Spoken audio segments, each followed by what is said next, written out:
여러분 안녕하십니까? 계속해서 원주에서 전해드립니다.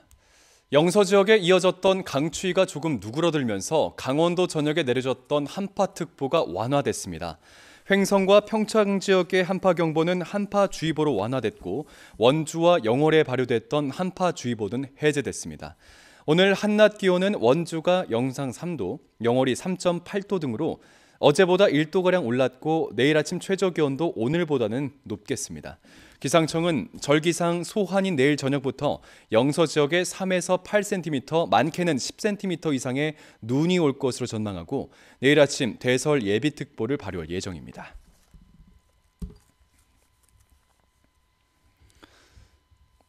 지난해 강원특수교육원 원주유치 추진위원회를 발족했던 원주에서 시민 1000명이 참여하는 범시민 추진단이 구성됐습니다.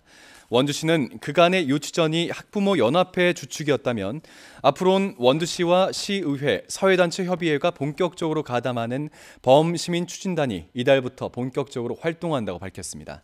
학부모 연합회 대표와 원주시장, 국회의원, 시의회 의장 등이 공동대표로 활동하고 3만 명 서명운동을 벌여 전 시민 대상 홍보 활동을 펼치게 됩니다. 추진단은 오는 13일로 예정된 강원특수교육원 원주 지역 토론회에 참여하고 19일에 정식 발대식을 열 계획입니다.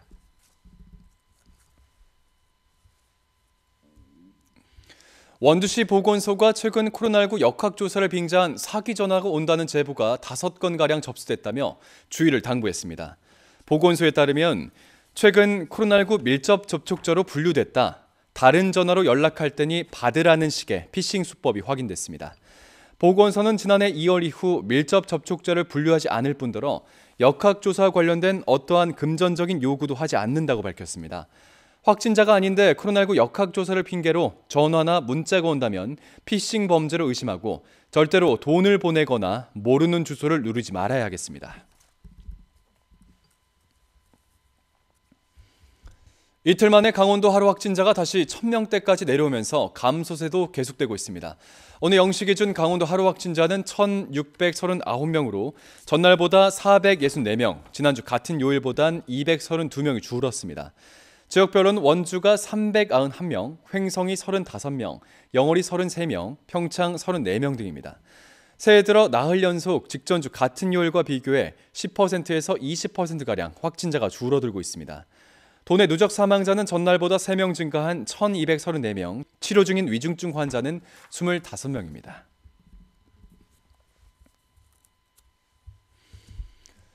이번 달 산불 위험도가 평년보다 높은 것으로 파악됐습니다. 국립산림과학원이 기상과 기후환경을 활용해 올해 1월에 산불 발생 위험을 예측 분석한 결과 우리나라 주변의 높은 해수면 온도와 낮은 상대 습도의 영향으로 40년 분석 자료 가운데 9번째로 산불 위험성이 높은 것으로 파악됐습니다.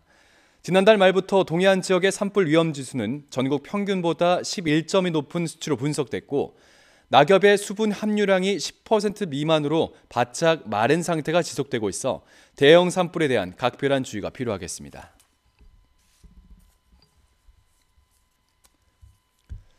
원주 출신의 정문홍 로드FC 대표가 원주시의 새로운 홍보대사로 활동하게 됩니다.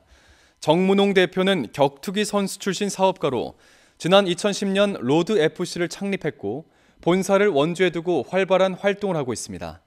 또 선수 양성, 대회 개최 등 로드FC를 아시아 최고의 종합 격투기 단체로 성장시키며 대한민국 격투기 산업을 개척한 인물로서 평가받고 있습니다. 정 대표는 원주시 홍보대사 활동 여비 전액도 기부하겠다고 밝혔습니다. 원주 DB 이상범 감독이 팀 성적 부진에 대한 책임을 지고 자진 사퇴 의사를 밝혔습니다.